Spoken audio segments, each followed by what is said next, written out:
Welcome to This Explainer. Today, we're diving into something that is probably sitting in your or maybe your parents' kitchen cupboards right this very second. Vintage Corelle plates. If you've spent any time on social media or out thrift shopping lately, you've definitely seen some pretty heated debates about these iconic dishes. So today, we're going to cut right through the noise. We're looking strictly at the history, the visual identification, and the real safety science behind your dinnerware. Okay, let's start with the nostalgia. You know the exact plates I'm talking about, right? Those virtually indestructible ones you grew up with. They somehow survived being dropped on solid linoleum floors, they stacked up perfectly in the cabinets, and they had those incredibly familiar borders of green flowers or golden butterflies. But before we address the massive, high-stakes question that has the internet completely freaked out right now, is your childhood dinnerware toxic? We actually need to understand what makes these dishes so incredibly unique in the first place. And it all comes down to a genius invention from Corning Glass Works back in 1970. They created a special material called Vitrelle. It's basically a glass sandwich. They take 3 layers of glass, 2 clear outer layers, and an opaque white center, and laminate them together.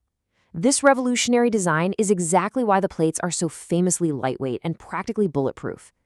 And here is the absolute most important takeaway about this base material. The glass itself is entirely non-toxic. It's perfectly safe. The safety concerns we're digging into today don't have anything to do with the white Vitrelle glass, but rather with the colorful decorative patterns painted right on top of it. Section 1. Spotting Vintage Patterns. Identifying the decades of Corelle design. So, knowing exactly what you have in your cupboard is step 1. A super quick tip: flip your plate over. If you see a Corning ware stamp on the bottom, you are definitely holding a vintage piece, because that specific stamp was used on pieces made prior to 1998. Now, you can also instantly spot your plate's era just by looking at its style. The 1970s classics were all about warm earth tones and nature motifs. Think of the iconic butterfly gold or spring blossom green, which a lot of folks affectionately call crazy daisy. They also had the classic winter frost white, which was their first non-pattern. Then moving into the 80s, the trends shifted heavily toward pastels and countryside illustrations like the vegetable-themed Spice of Life. And by the time the 90s rolled around, designs got much more modern and geometric, with watercolor styles like Callaway Ivy. Now, if you want to be absolutely 100% sure you're holding a true 1970s piece, you've got to try the thump test. It's pretty cool. Just hold an early 70s plate up to the light. You'll notice it's actually slightly translucent. Give it a gentle thump with your finger, and it'll produce this clear, resonant ding, almost like you just tapped a piece of fine china. Knowing if you've got a 1970s plate is incredibly important, and that brings us straight into the core of our health investigation. Section 2. The viral warning. Investigating the New Hampshire Public Health Alert. This right here is what sent the internet into an absolute frenzy over these beloved family heirlooms back in May of 2022. So let's impartially read this warning. It says, if you own Corelle dinnerware from before 2005, consider removing it from your kitchen cabinets due to concerns for high levels of lead. Honestly, that sounds terrifying. But context is everything here. Historically, manufacturers across the entire dishware industry used lead for 2 very specific reasons. First, it acted as a heavy-duty sealant to give plates that smooth, durable finish. And second, lead was actually used as a pigment to create those bright, rich, vibrant colors we just talked about, those deep greens and bright golds. Corelle, just like everyone else at the time, used these industry-standard materials. Okay, so here's the vital scientific distinction we need to make: total lead content versus leachable lead. This is huge. A dish can totally have lead in its decorative paint without actually leaching it into your dinner. It's like a locked vault. If the plate was properly manufactured, that lead is sealed tight beneath a protective glaze. But if that glaze wears down, chips, gets scratched up from decades of forks and knives, or fades from 1,000 trips through the dishwasher, the leaching risk skyrockets. When the glaze breaks, the lead in the paint is exposed, and it can migrate directly into whatever food is sitting on that plate. Section 3. Production eras and safety. When were your plates made?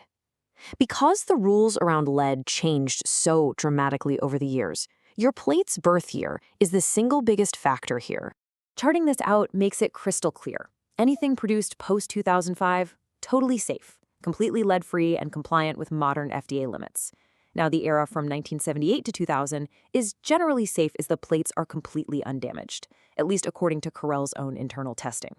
You see, the FDA started regulating this stuff in 1971, and by 1978, lead-based paints were officially outlawed. But that Wild West era before 1978, that is a highly, highly uncertain zone for lead content. In fact, independent experts have taken X-ray fluorescence, or XRF scanners, directly to those wildly popular early 1970s designs. And yes, they absolutely confirmed the presence of high lead content in the decorations. We're talking about the heavy hitters here: butterfly gold, spring blossom green, and snowflake blue. This means if you own these specific pre-1978 patterns, they pose the absolute highest risk of leaching lead if the protective glaze on those borders is worn, faded, or damaged even a little bit. Which brings us to Section 4, Actionable Takeaways, what to do if you have vintage Corelle. Armed with the actual science, let's talk about the exact steps recommended by experts and Corelle themselves. You don't have to throw your memories in the trash, but you do need a game plan. So here is your safety playbook. If you've got pre-1978 decorated plates, experts say use them for decoration only. Put them on a display shelf. If you're using vintage plates from the 80s or 90s, inspect them carefully. Never ever eat off anything that's chipped, dull, or visibly scratched. Also, keep them completely out of the microwave. High heat, especially mixed with acidic foods like tomato sauce, dramatically speeds up the lead leaching process. When you store them, put a simple paper towel between the stacked plates so the rough bottom of one doesn't scratch the paint of the one below it. And finally, be kind when you wash them. Use gentle, non-abrasive cleaners and absolutely no steel wool. So I'll leave you with this. We all love the nostalgia. It's priceless, but your health is priceless too. These plates have likely served your family for half a century, but as science evolves, our habits have to evolve right along with it. Is the risk of worn glaze and leachable lead really worth keeping them in your daily dinner rotation? I highly encourage you to go check your cupboards tonight, give those dishes the thump test, inspect them for fading, and make an informed decision for yourself and your family. Thanks so much for joining me on this explainer, and I'll see you next time.